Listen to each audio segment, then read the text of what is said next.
Hey, good morning, everybody, and welcome to another Mortgage Coach learning event. Our goal every time we do something like this is to put on the mortgage industry's absolute best webinar. My name is Dave Savage. I am the CEO of Mortgage Coach. Whether you're a Mortgage Coach member or you're just part of the Mortgage Coach community, you are a friend of mine, please connect with me on LinkedIn, Twitter, and absolutely connect with us on Facebook. We're always sharing what's new. We're having a conversation with members. We have lots of folks in our community that are sharing referrals in different states. So connect, make sure you like us on Facebook. Today's call is all about making 2014 an absolute career best.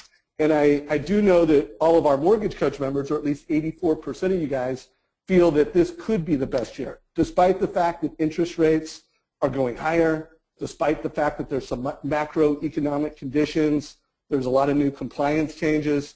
Most of you still feel this can be an awesome year, and I'm extremely confident about that, and I'm just really excited about today's webinar with my good friend Darren Hardy. Darren, thanks for taking time to prepare for the call, and thanks for being here, my friend. My pleasure, Dave. Glad to be on with everybody. Yeah, no, it's going to be a great call. So I'm particularly excited about this call today for a number of reasons. One, I've known Darren for, I don't know exactly how many years, but I know it's been over 10, and I think it's been over 15. And before he was an iconic speaker with Success Magazine, and I'm excited just because I know what he teaches, what he represents on stage. It's who he is. It's who he's been for decades. So we've got someone who's very authentic, has read more books than I know. I don't know, Darren, if you want to tell us how many books you read or if you even know. But you've taken, just the wisdom of the greatest leaders and speakers, and you've brought it down to something simple, something modern, and something relevant to the mortgage industry. And one of my personal passions when we brought Darren into Sales Mastery over 3 years ago was this philosophy, this foundational concept of the compound effect.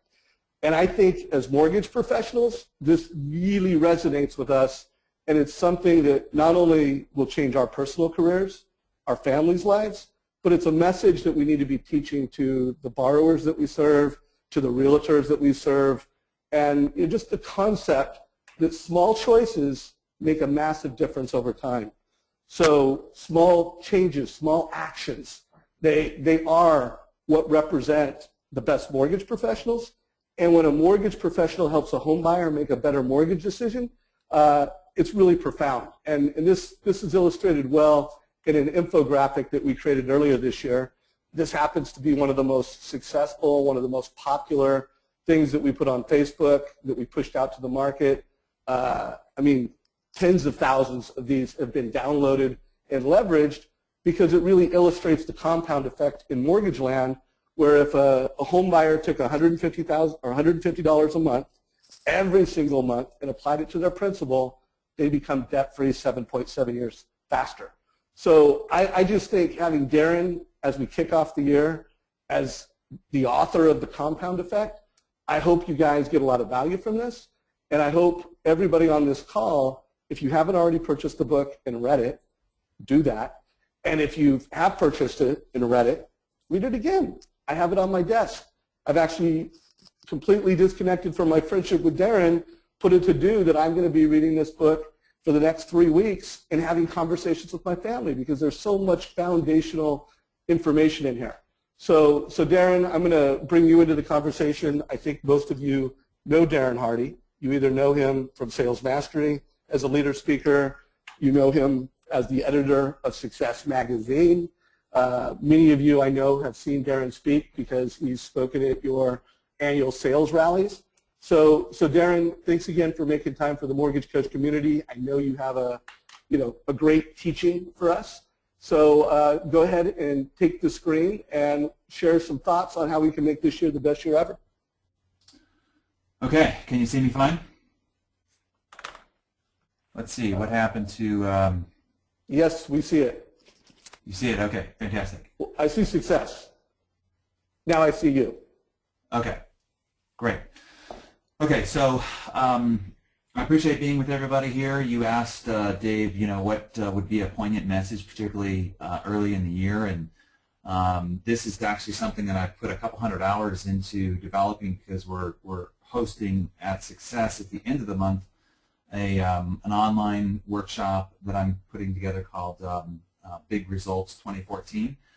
And so this is content in development for that, but everybody else has to pay $150 to attend that workshop, and I'm going to give you this content gratis as being part of the Mortgage Coach community, and because Dave has been a great friend and a great advocate for Success and for myself, so this is sort of my paying back and investing in the Mortgage Coach community. So my belief is if you want to have the best business year in 2014, the place to always start is with yourself. Jim Rohn taught me that if you want your business to grow, or you want your relationships to grow, you want your health to grow, you want your income to grow, the place to start is to grow yourself. Because when you grow, everything around you grows with you. When you improve, everything around you improves with you. So the topic that I am going to cover with you here is, what are those top 5 resolutions that everybody makes, right? Everybody gets gung-ho beginning of the year. I'm going to change my life, change my health, change my income, change my business. Everybody's going to do this different this year than they did last year, and so everybody goes around making resolutions. And you can substitute the word resolution with goals, dreams, ambitions for the year, whatever it is. But everybody, beginning of the year, more fired up to make these new changes. The problem is, however, 92% of all those resolutions fail. 92% of all those goals fail. 92% of all those dreams fail. Why is that? Why, with so much desire and interest to change your life, why is it that people continue to fail?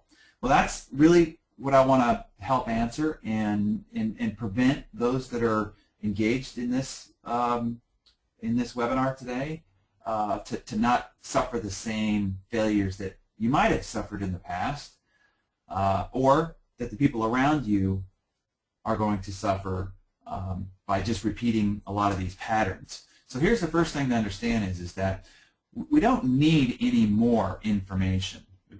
That's the big mistake that people make is they think that they need more information. They need to read another book on it. They need to study more blogs. They need to take more training. And the reality is that you don't need any more information. You already know exactly what to do to succeed in every one of these resolutions or any one of the goals that you've got. You already know what to do.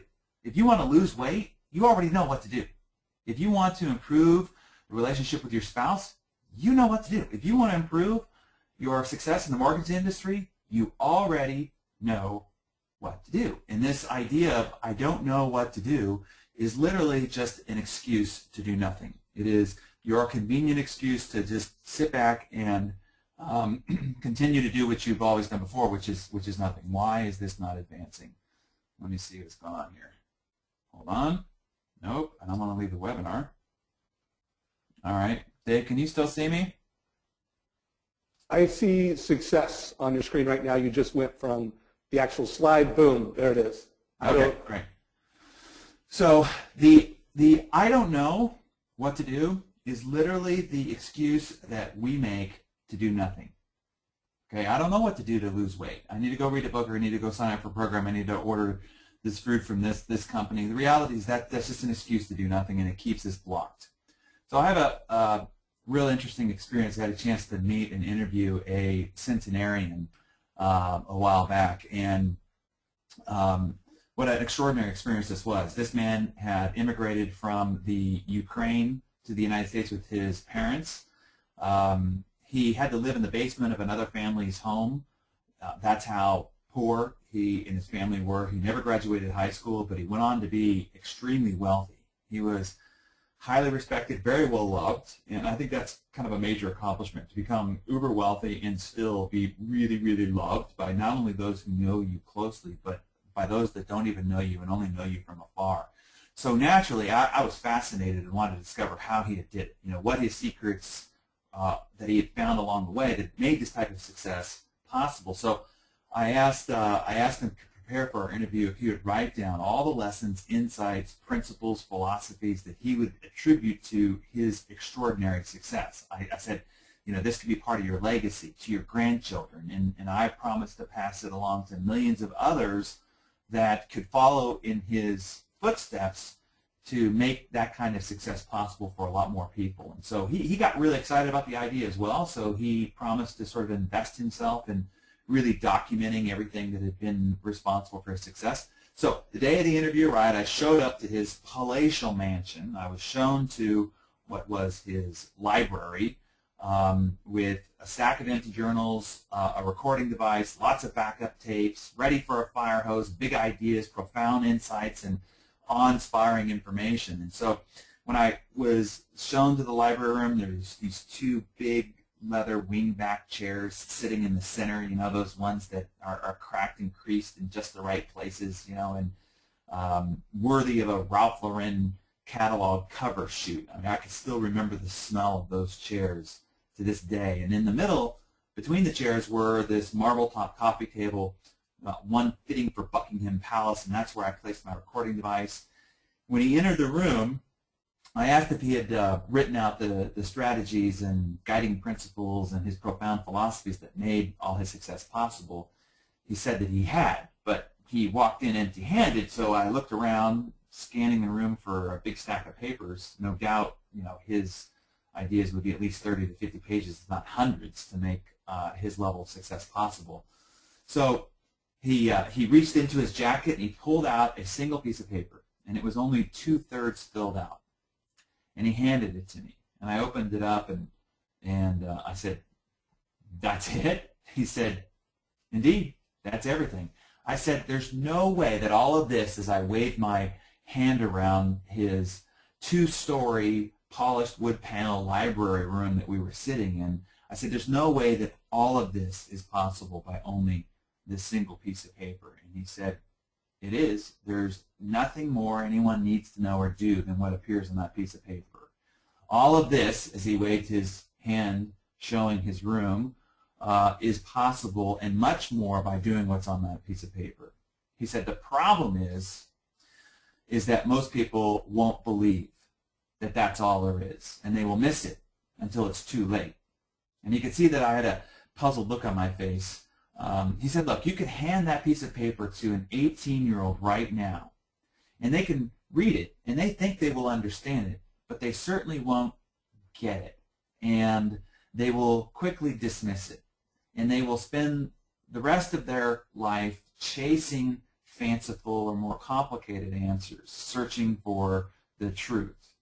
But when they get to the end of the journey and they look back at this piece of paper, they will then say, 'Oh yeah, this really was it and nothing more.'" In fact, it is the search for more that actually is what causes us to miss the beautiful simplicity that governs the way that all things work, he said. And then he went on later and he said, my greatest advantage was that I wasn't very smart. I was raised very simply and under very simple but strict and disciplined guidelines by my parents. I had to find a simple way to do things. Thus, I always look for those few governing principles. And when I saw them, I just saw them for what they were, simple, and just stuck to them simply, without question or trying to complicate it. So, lo and behold, I found that the construct of life, of business, of relationships, of money, and everything is actually quite simple, very fundamental. And the finding and sticking to those fundamental principles is truly the key to success. The trick is to not try to be smart enough to change it or to think that it can't be that simple and to dismiss it. Don't mess with them, just stick with them. So that was a profound day for me, and really it seems that every day I seem to unpack that conversation a little bit further. I mean, that was several years ago now, but every time I look at that piece of paper that he gave me, that I see the quote-unquote secrets or the wisdom that he wrote even more clearly, with greater depth, and even with more beautiful simplicity. It's hard to describe, but I the wiser you get, the more you recognize the profound wisdom in the simplicity, the truly you see that it's sheer, pure, perfect beauty and complete simplicity. And so it was this quote from Jim Rohn that I have known for a very long time, but I'm really starting to understand it for the first time. He said, what's easy to do in all the principles of success and all the actual actions you have to take to accomplish all 5 resolutions that I will point out for you, all of them are easy to do, but they're also easy not to do. And see, I thought I understood that, but now I really understand it. Meaning, they're easy not to do, which means that they're so easy and simple that they're dismissed, they're neglected, they're overlooked. And our brain wants to excuse ourselves, number one, and number two, goes about trying to overcomplicate it, and then we miss the very easy, simple things. And really, it all is about just doing the easy, simple things. And if you do the easy, simple things long enough, you will have extraordinary success. I think it's odd. I'm just thinking about this now.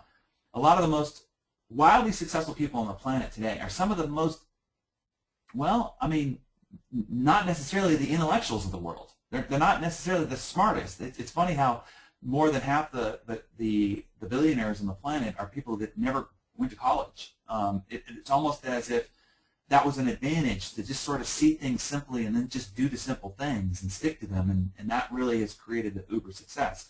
So I just want to provide that framework for you to stop you in your tracks and realize, look, you already know everything you need to know, and and here's the money line. If this is all you remember from all we do here this morning is this line. It's a lot simpler than you think, and it's a lot easier than you believe. And that's really it. Everything that you approach in life, it's a lot simpler than you think, and it's a lot easier than you believe.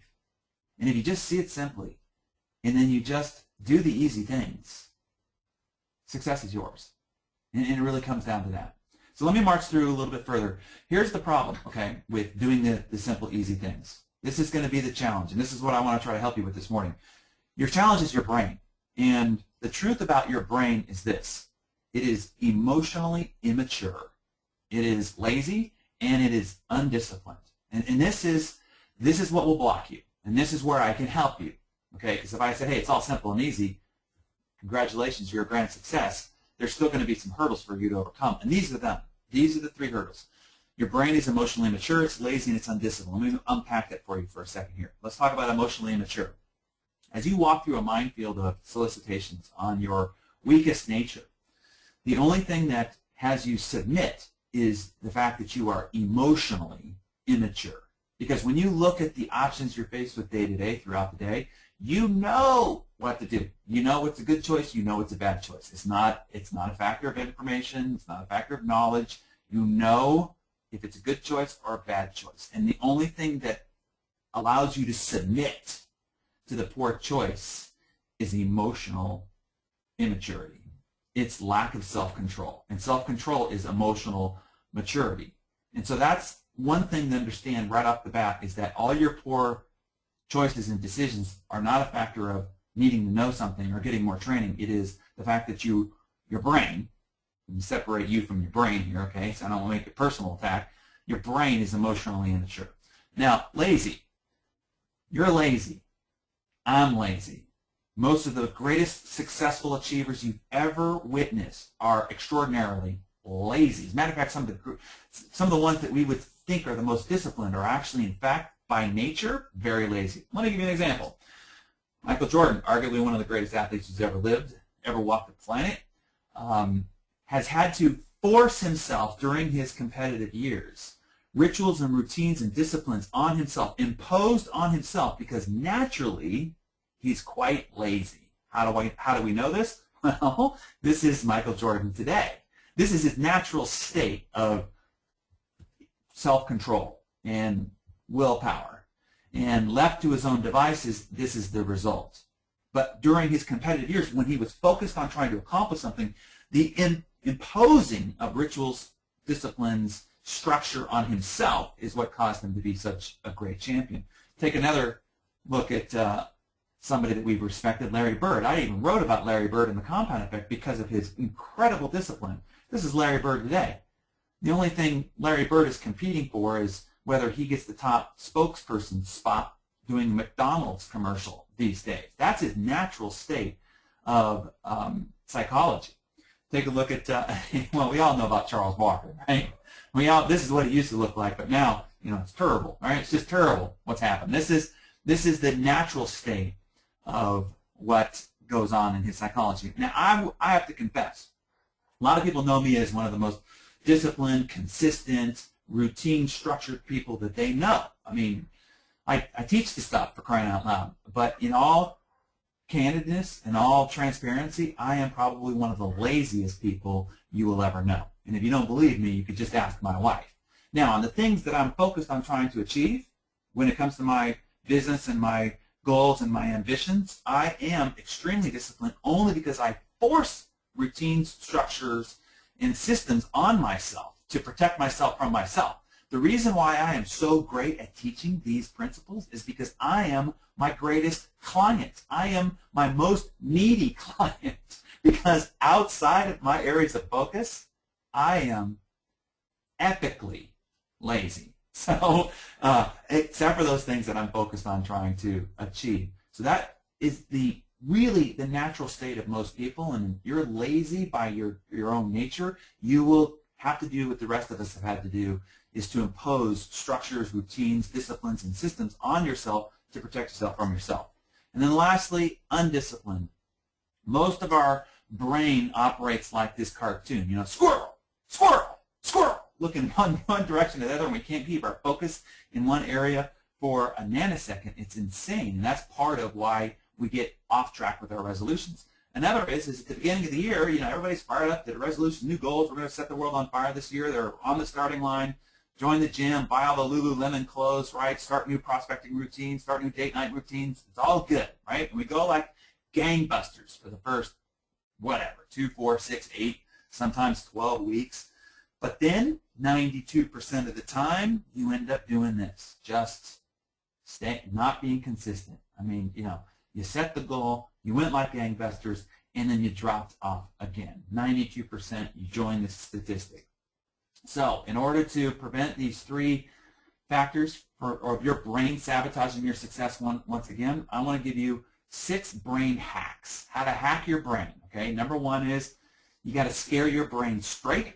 Another hack is, okay, you're lazy, and I'll show you how to leverage lazy. I'll show you how to protect yourself from yourself and then use your laziness for yourself instead of constantly having it sabotage yourself.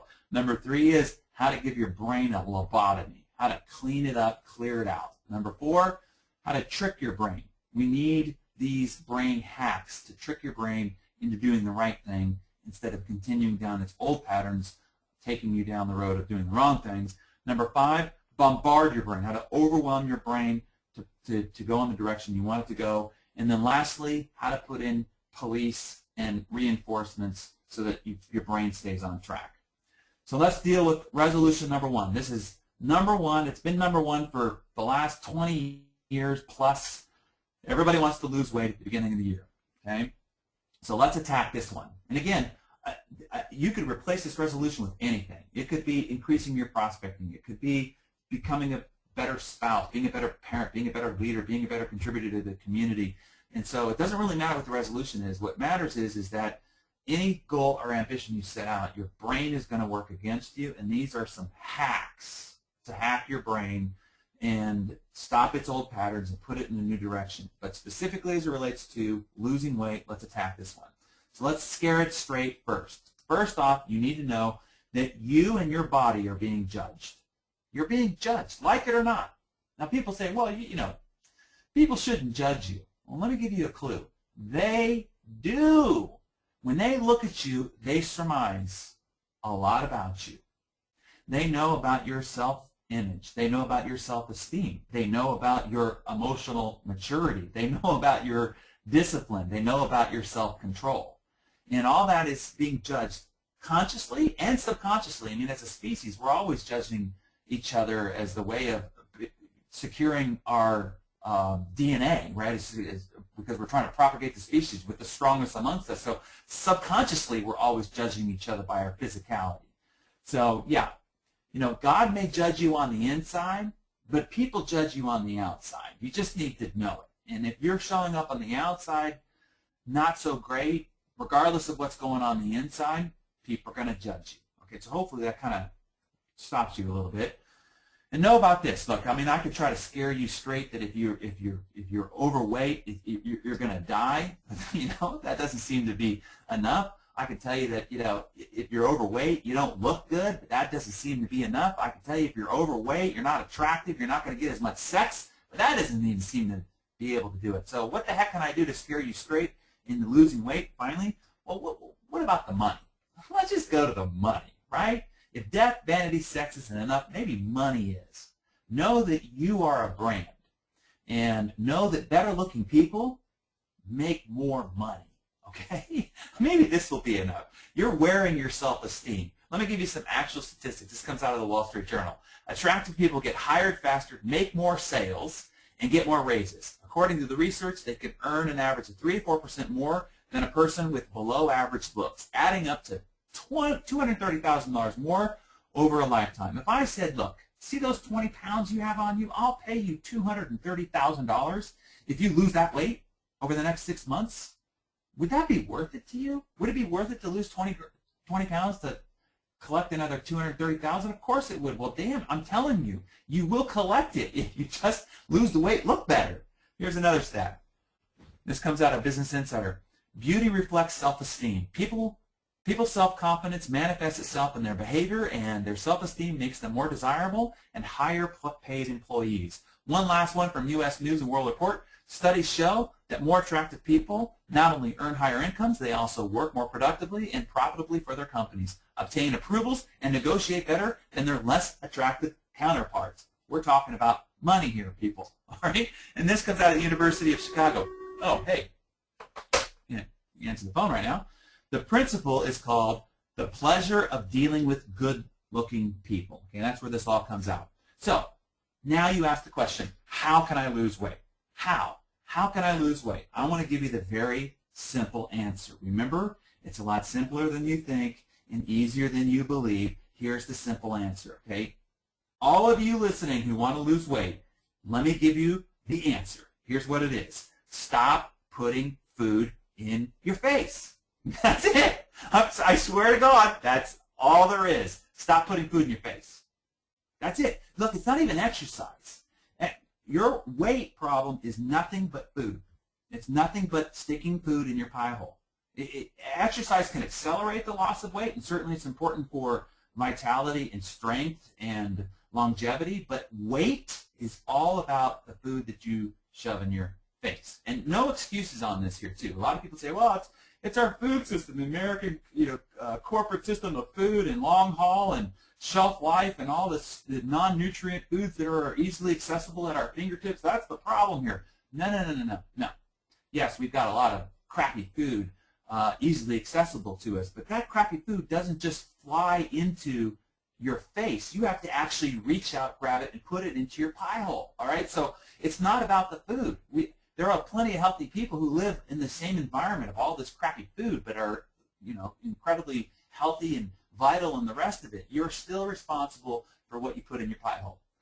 I'm trying, again, this is under the scared straight stuff here, so I'm trying not to pull any punches with you. So just know that it is not the excuse of crappy food that is causing all these problems.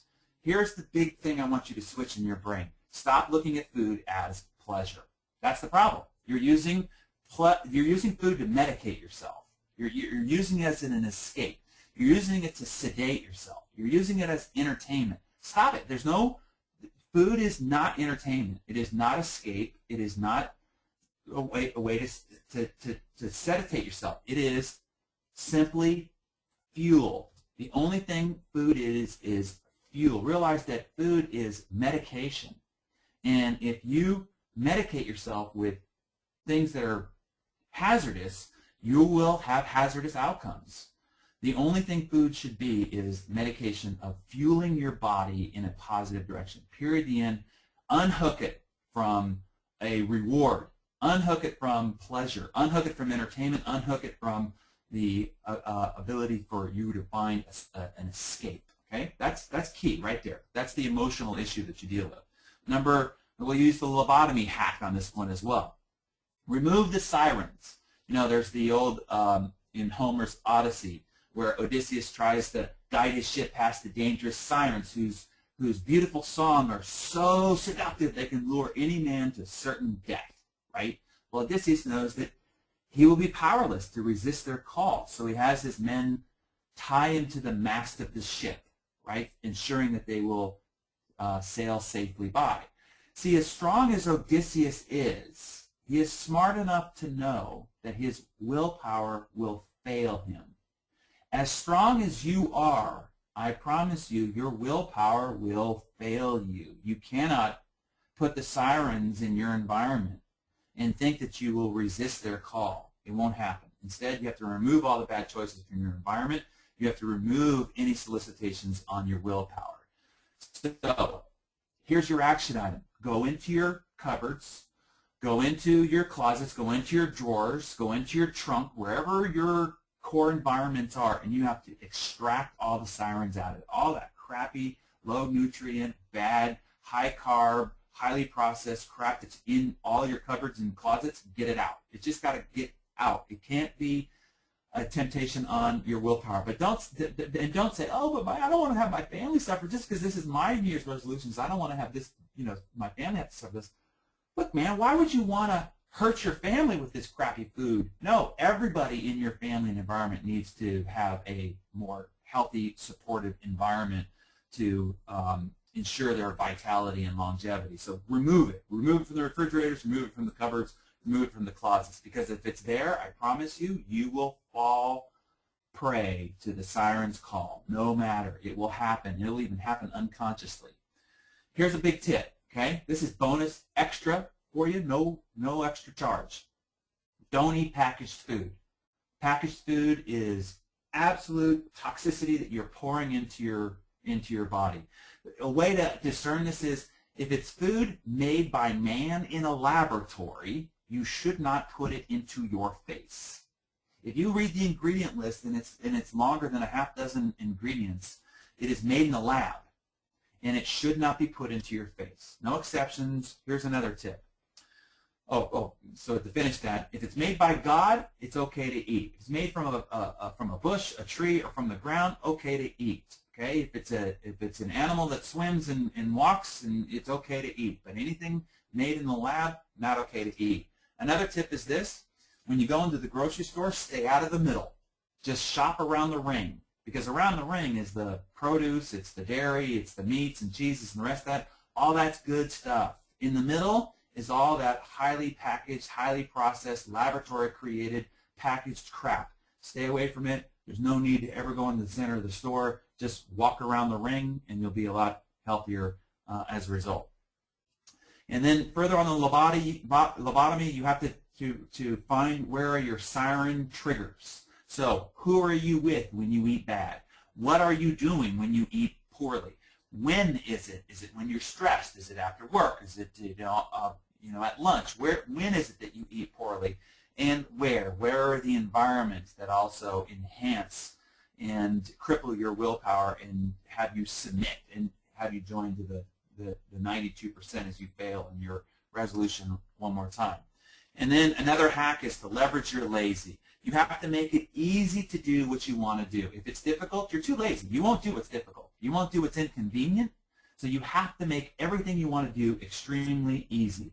For instance, if you want to eat healthier, you need to, one of the things that I do is that on Sunday, we cook up a bunch of protein. So it's chicken breasts or turkey or we do turkey meatloafs and all the rest of that. We hard-boil eggs so that when you're hungry, those snack times between meals, you can go grab something healthy rather than just grabbing the most convenient stuff, because the most convenient stuff is the crappiest stuff, right? It's the fast food and it's the vending machine stuff. So you have to have healthy alternatives right at your fingertips. I've got nutrition bars in every place you can imagine. Glove compartment in my briefcase, in my travel luggage, in my drawers, everywhere, so that when that feeling comes on, you can go and grab something healthy. Always have a water bottle in front of me. I got one I'm staring at right now as well, so that I'm constantly drinking water. I've got to make doing the right thing easy to do is the key point. And then bombard your brain. In other words, instead of thinking about all the things you can't have anymore, try to find the ugliest picture possible on a piece of pizza. Something I will never actually, I just do not eat pizza. I don't eat wheat, by the way. It's just another thing as an aside. Go get the wheat belly diet. Wheat, the way it's been engineered to yield more per yard since the 1960s, it has been so genetically modified that it is wreaking havoc on the interior of our systems. Just rip that one ingredient from your diet and 15 pounds will come off like that, I promise. Instead, overwhelm your system with the things that you can eat. Stop thinking about what you can't eat and just start thinking about the things that you can eat. That's the way to bombard your brain in the right direction. And then don't get hungry. You should never, if you're hungry, it's too late. It's too late. Your willpower is down to zero. It's like the battery in a cell phone. If you've waited until your battery is ridiculously low, if not out of battery, it will not operate. Your willpower will not operate if it does not have any power. Don't get hungry. So always have healthy alternatives with you at all times in every environment. Make sure that they're easy and convenient because you're lazy and you won't go out of your way to get them. And then another tip is eat before you go to an environment where food is going to be part of the entertainment. I don't ever show up to an environment. If it's a networking event, I never show up hungry. Why would you? Even if it's a meal. I mean, I want to spend my time talking and engaging, not hanging food out of my face, right? And the other thing is, if I know I'm going into an environment where there's going to be nothing but bad food, I eat before I go. And so, just a huge tip. You know, I want to take control of what goes into my pie hole. And if I get into an environment and I'm hungry and there's nothing but bad food available to me, and my battery of willpower is gone, just like Odysseus, I don't care how strong you are, you will submit. Do not put yourself in that environment. Tie yourself to a mast, which is go get yourself full and before you enter that environment. And then lastly, when it comes to exercise, how do you leverage lazy? Look, you got to make it easy to exercise. If you have to get up in the morning, you get out of bed and you're going, I'm going to go for a run, and you have to look for your shoes, I promise you, or even look to what to wear, your brain has enough time to go, you know, we should have a cup of coffee first. Let's just check the news real quick. Well, you know, you got a text in the middle, and let's just start responding to that, and man, you'll be derailed in a nanosecond. When your feet swing over the side of the bed, it has to hit your running shoes. Your clothes need to be laid out, because if it takes any effort whatsoever, you're done. Even if your gym is more than 10 minutes away from your house, my wife is thinking about joining another gym, but it's like 25 minutes away. I said, don't even bother. Don't waste the money, because if it's too far, you won't go. If there's so many things that happen inside your brain to justify not going if it is more than 10 minutes away. And 10 minutes is even far as well, by the way. And then lastly, when it comes to this first resolution is, you don't have to like it. You don't have to like, never get so many calls. You don't have to like exercising or eating healthy at all. Like, I love this line from Muhammad Ali. He said, I hated every minute of training. Every minute of training, but I really liked being world champion. So you don't have to like eating healthy. You don't have to like exercise. Just do it anyway, because you'll really like the result. All right. I've got a summary of all these key points of all the 5. We might not be able to get to all the 5 as well, but you'll at least get to the summary sheet. How you access it is to text your name and email address to that phone number. You text it, and it will send you back a link in order for you to download the cheat sheet on all 5 of these summary sheets, and it'll be at the bottom of these sheets as we go forward. Okay, let's attack resolution number 2, and we'll go through this one rather quickly, because man, if you're smoking, I don't know what I can tell you to scare you straight. The first thing is, it's not about you. Okay, yeah, kill yourself, fine, whatever. But just know that you're being selfish. As in an attempt to try to scare you straight, maybe for the first or last time, because if you smoke, everybody around you is trying to scare you straight. And let me just put it this way. You're being selfish, all right? I mean, number one, you stink. Now, if that isn't enough, right, you are affecting the people around you, but that doesn't seem to be enough. You're teaching bad behavior to the children around you. That doesn't seem to be enough. You're killing your freaking pets, for crying out loud. That doesn't seem to be enough. But what about the effect you're having on the kids in your environment, the family in your environment who you are also polluting? Doesn't seem to be enough. So how about this? How about the sheer vanity of it? Because if you smoke, you're going to one day wake up and look like this. Right? I mean, you start out as the left, And with every cigarette that you inhale, you get further and further closer to the picture on the right. See, when you first started as a kid, this is a perfect example of the compound effect. In the moment of doing it, every cigarette along the way doesn't look like it's having an effect, and then all of a sudden there's a multiplier effect that scales up the compound effect, and your future self ends up looking like this. If your future self could just talk to your current self, I promise you it would say, it isn't worth this pain, slowful death. Drop the cigarette. So even if it's just for vanity or not wanting to experience this gruesome, ugly pain, stop smoking. Here's what to do. Let me just give you some things you already know, but maybe, put into this simple context, you'll maybe do it this time. Just know where your triggers are. Who, what, where, and when are you tempted to smoke? Remove those from your environment. Remove those sirens.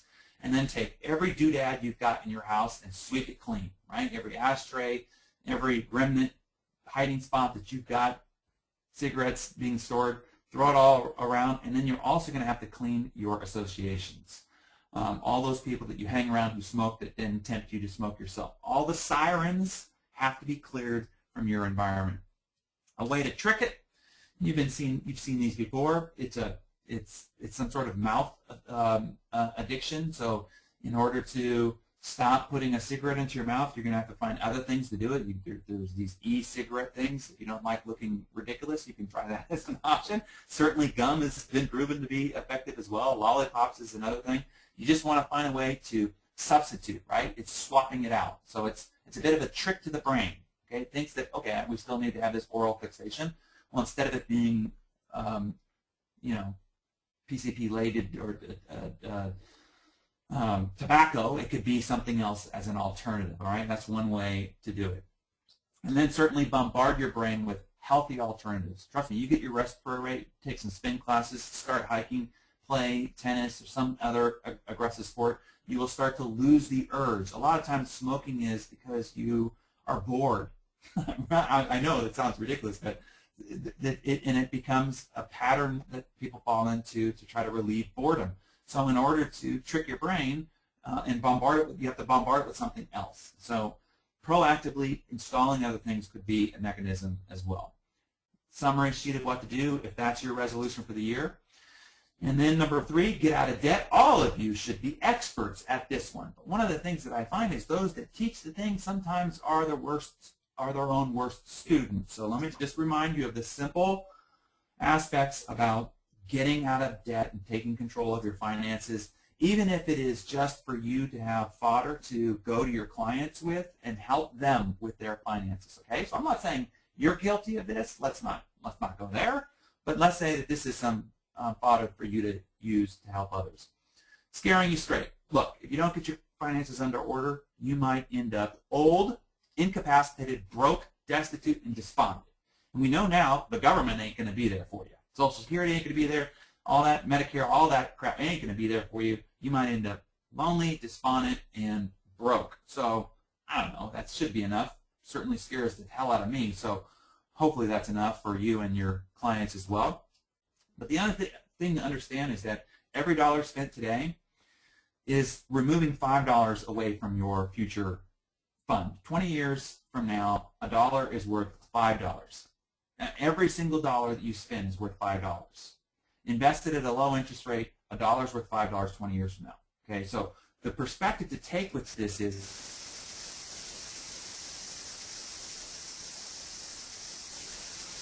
$69. That looks like a deal. What you need to realize is that $69 shirt costs you $349. You spend that $69, it actually is removing $349 from your investment account, because that's exactly what it will cost it over the next 20 years.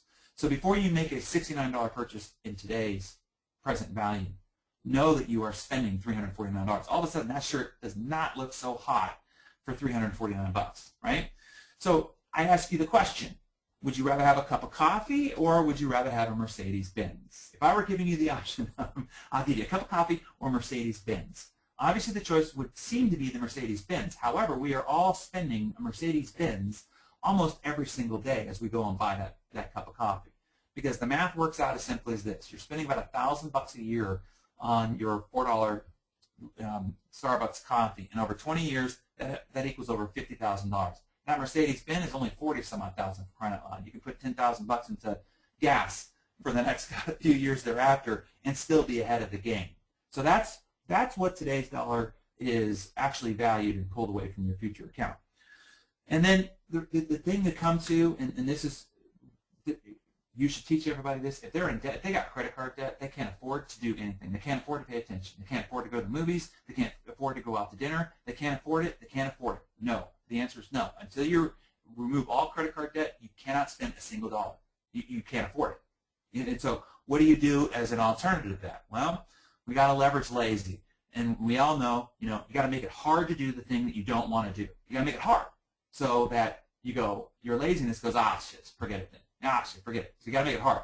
So we all know that the simple one of just cutting up the credit cards. If you're in credit card debt, for crying out loud, I mean, let's not be stupid. Let's just cut the damn credit cards up. Stop having access to it. Another trick you've seen time before is put it in frozen block. What's happening is in the moment you want to emotionally escape. You want to emotionally sedate yourself, and so shopping is one of these ways in which you medicate yourself. Well, it's just an emotional impulse in the moment, so don't buy it when you're emotional.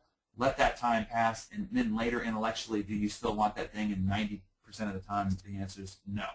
And then another thing is to automate, and I think even Mortgage Coach has tools to help clients automate their investment, automate their savings, automate their mortgage pay downs and so forth. So you want to automate it, because if you have to think about it and you have to actually do something on a monthly basis, the great chances are it is not going to happen. So leverage lazy and automate it so that it happens without the brain engaging at all.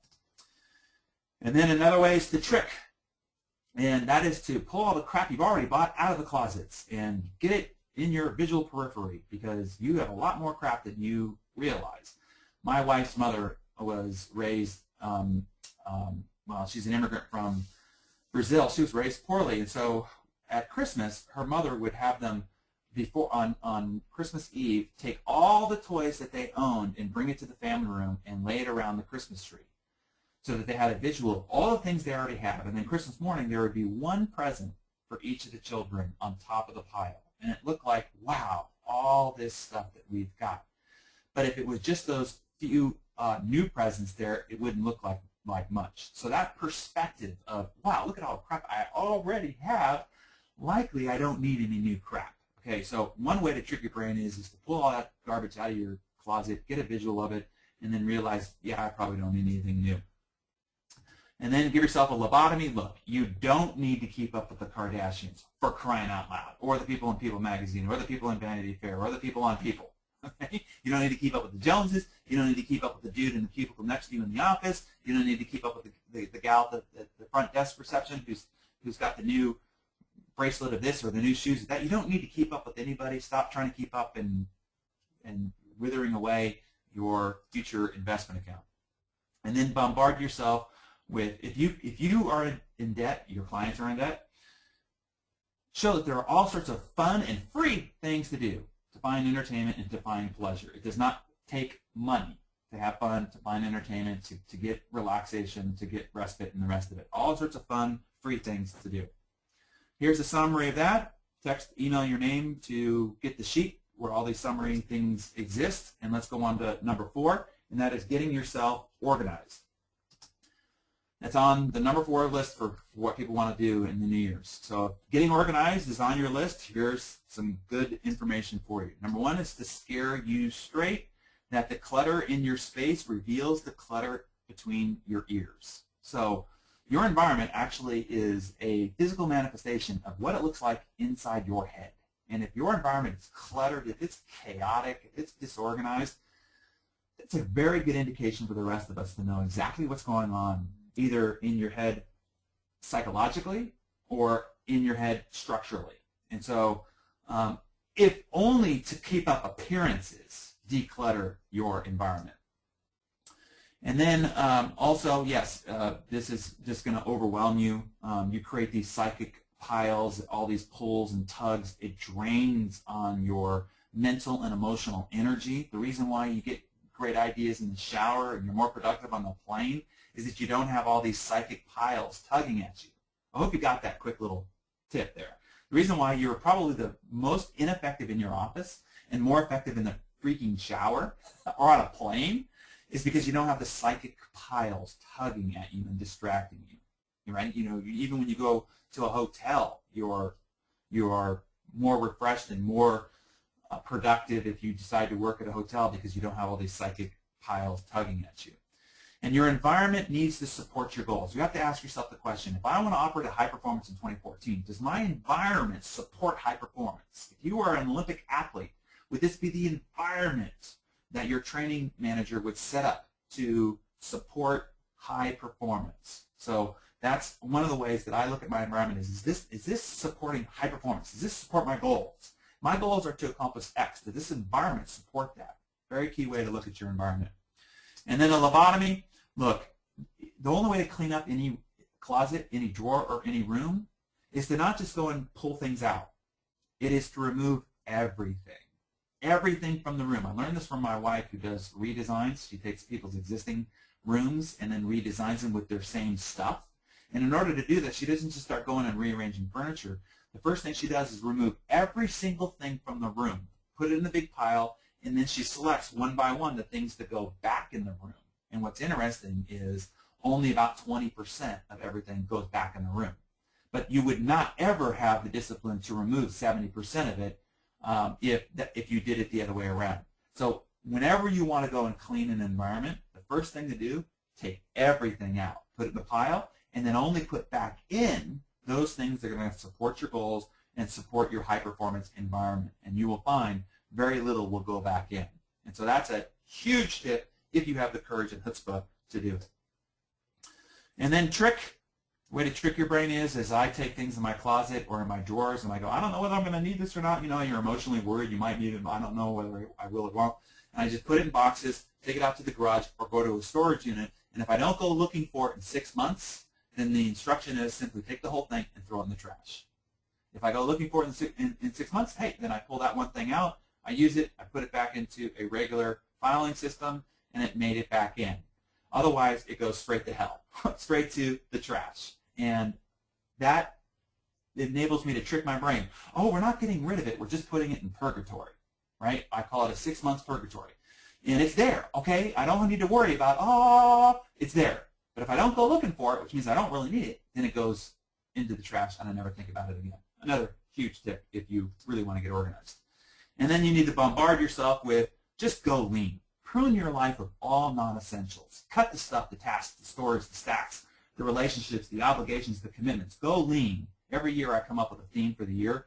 And I think it was last year, the year before that, the theme was just go lean. And that was everywhere. Lean in my body, lean in my relationships, lean in my tasks, lean in my commitments, lean in my obligations, lean in the number of boards that I sit on, all of it. Just go lean in every direction. I submit to you that that might be a great theme for you as well. Summary of that, and then I will hit the last one here, and that is spend more time with the family. Everybody, you know, it seems to be a popular one of all the resolutions out there. This year, I'm going to spend more time with the family. Let me scare you straight on that. The reality is that you don't really want to. You don't really want to spend more time with the family. Because if you did, you already would have. I know. Somebody had to tell you. You say you do, but you don't. You really don't. Because if you did, you would. So you don't. So that's one thing to look at right away. We know our priorities. We know what we value based on our calendar. And if your family is not in your calendar, then you really don't value it as a priority. I'm not saying you don't love and care for your family. I'm certain you do. But in terms of wanting to spend more time with them, not so much. So if you do, put it on the calendar. Because what gets on the calendar actually gets accomplished. And we can tell your values and your priorities based on what gets in the calendar. This was my father's mentor, Les Davis. It was his football coach at Cal State Hayward. And he was born in Arkansas, really poor, one of 9 children. And he ended up becoming very wealthy in real estate, ended up owning 400 units of real estate, tons of cash. And my dad and I paid him a visit. He had contracted cancer, and it was looking like death was imminent. And in fact, the day of our visit ended up being a few days before he died. And we went in and reminisced, and talked about old times and laughed and chuckled, and he was very funny and very gregarious and so forth. And then we were set to leave, and we were walking out the front door, and he called out to me. He said, "Darren, Darren, Darren, come in here." So I thought there was something wrong, and so my dad had already made it out the front door, so I went back and I walked up to his, he had a hospital bed there, put my hands on his hospital bed. I said, "What's going on, Les?" And he grabbed me by the forearm with this really stern look in his eyes, and he raised his head, the first time he'd raised his head all day, and he looked me square in the eye, and he said, "Don't miss the point." And I said, "What do you mean, Les?" He said, "Don't miss the point." He said, if I had spent as much time in investing in relationships as I had investing in real estate, if I had been concerned about sharing my heart as much as I had been about collecting cash, if I had been as concerned with the people that I cared about as much as I were about P&L statements and balance statements, I would have lived a very different life. Don't miss the point like I did. What a hell of a message. And so I pass his message on to you through me. Don't miss the point. If you want to spend more time with family, if that's the point and purpose for you, don't miss the point. Do it. Make sure it gets on the calendar. Sam Walton, one of the most successful people in the history of humanity, right? Wealth that still goes on today for generations. Walmart still goes on as a uber successful entity. It is said and reported as he was dying and his family was around his bed in his final moments, the last words he uttered, you know what the last words he uttered were? "I blew it." The last words Sam Walton said, "I blew it." Don't let those be the last words that you say as well. We are all addicted to the chase, and this is something I can cover in more detail at a later date. Make sure that your business goals aren't the whole thing consuming your life so that there's only a little bit of room left to actually have a life. Instead, make sure that you set your life goals, how you want to live, who you want to contribute to, who you want to spend time with, what lifestyle you want to enjoy, and then structure your business lifetime energy goals around it. Don't make the mistake of doing it the other way around, as most people do. And I'm not talking about balance here, okay? Balance is malarkey. You know, Mother Teresa didn't have balance. Martin Luther King didn't have balance. Abe Lincoln didn't have balance. Nobel Prize winners don't have balance. Olympic athletes, Oscar winners, they don't have balance, right? These enduringly successful people don't raise balance as a major priority. They're just too busy doing what they're doing. Instead, you want to have what's called whole life success, right? There's a difference between whole life success and balance. Here's what it looks like.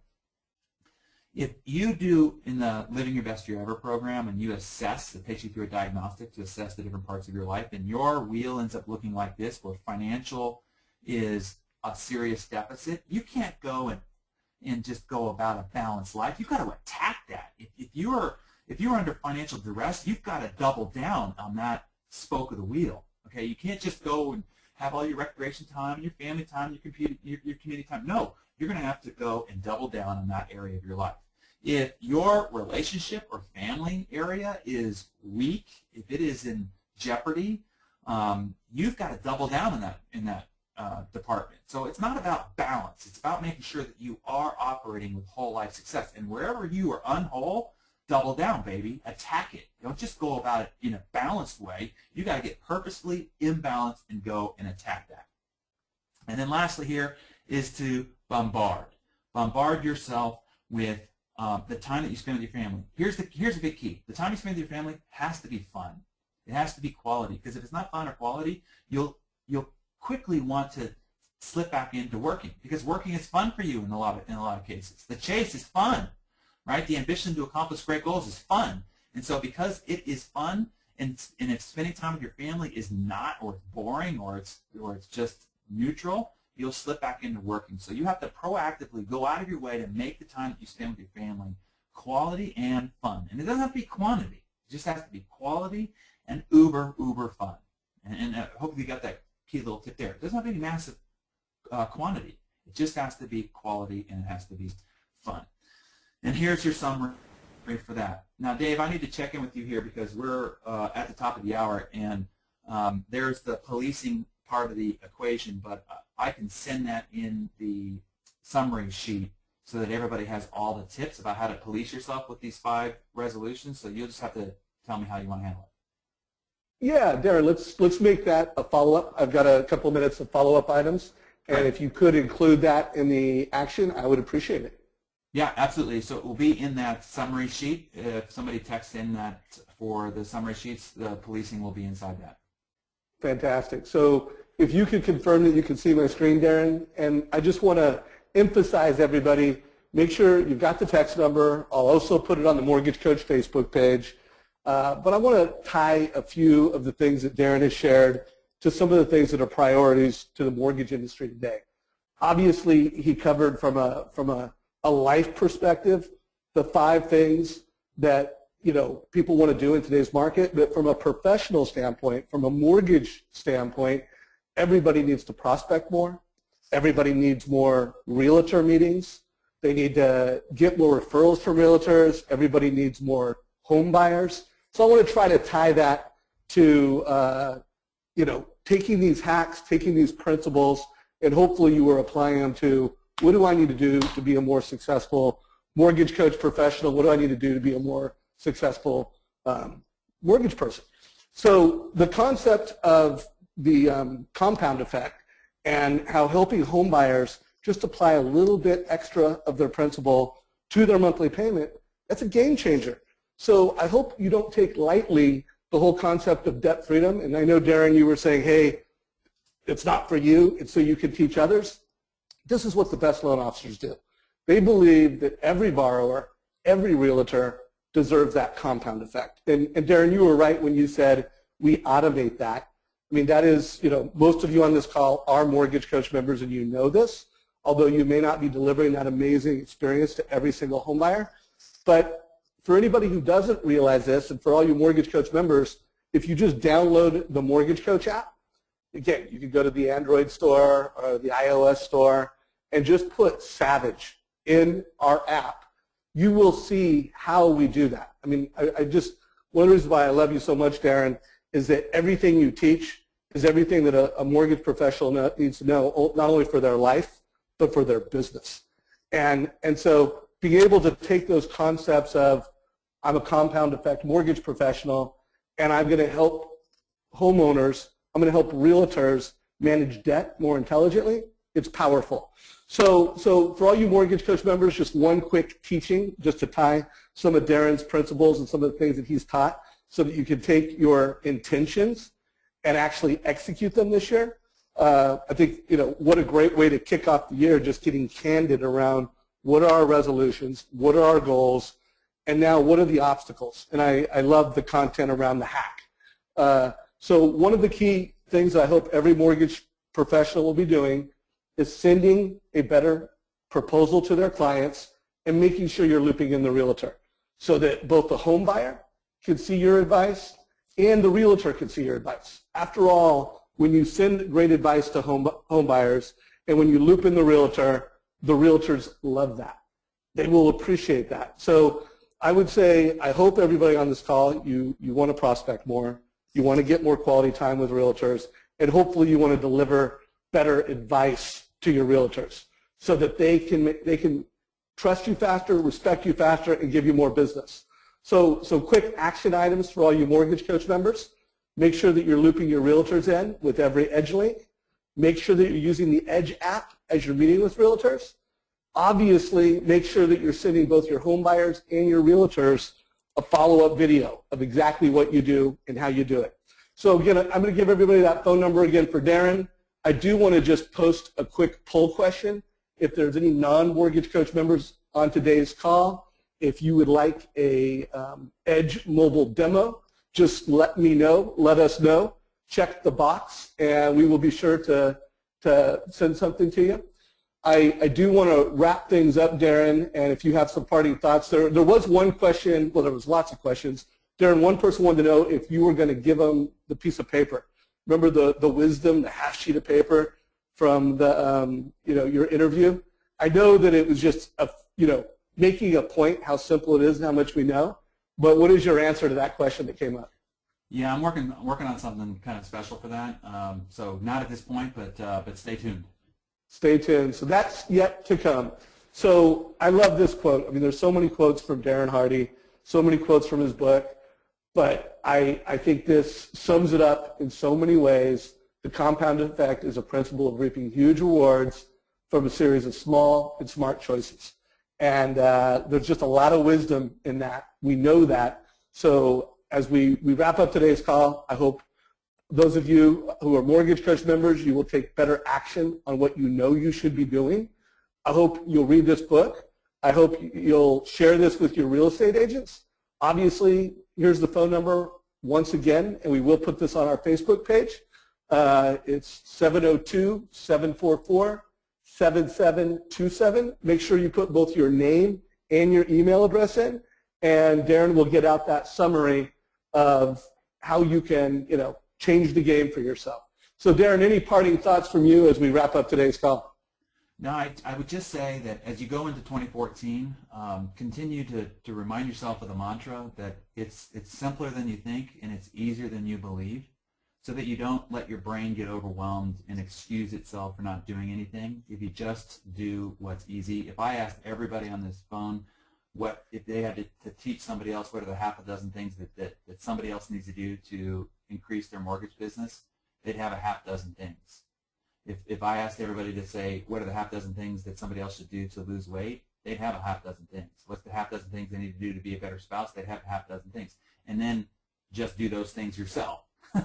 And you'll have the equation. They might not be the perfect 6 things. Your 6 things might not be the same as my 6 things, but I promise you they will lead you towards great success. So just allow yourself to submit to the wisdom of a centenarian, which is it's simpler and easier than you think and believe. Just do the simple, easy things and then stay consistent with it. The last quote that Dave gave you was the perfect one. Ultimately, it's just going to come down to your sustainability. It's going to come down to your consistency, right?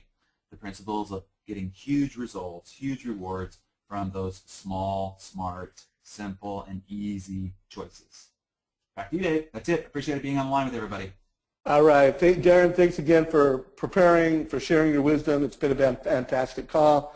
I wish everybody on this call just a fantastic year. And for all you Mortgage Coach members, every Tuesday, 9 o'clock, we are bringing in guests and top loan officers sharing the ideas and wisdom that works best. And every Thursday at 9 o'clock, we are teaching you how to take action on those. So look forward to seeing you on those calls. Thanks again, Darren. Take care, everybody.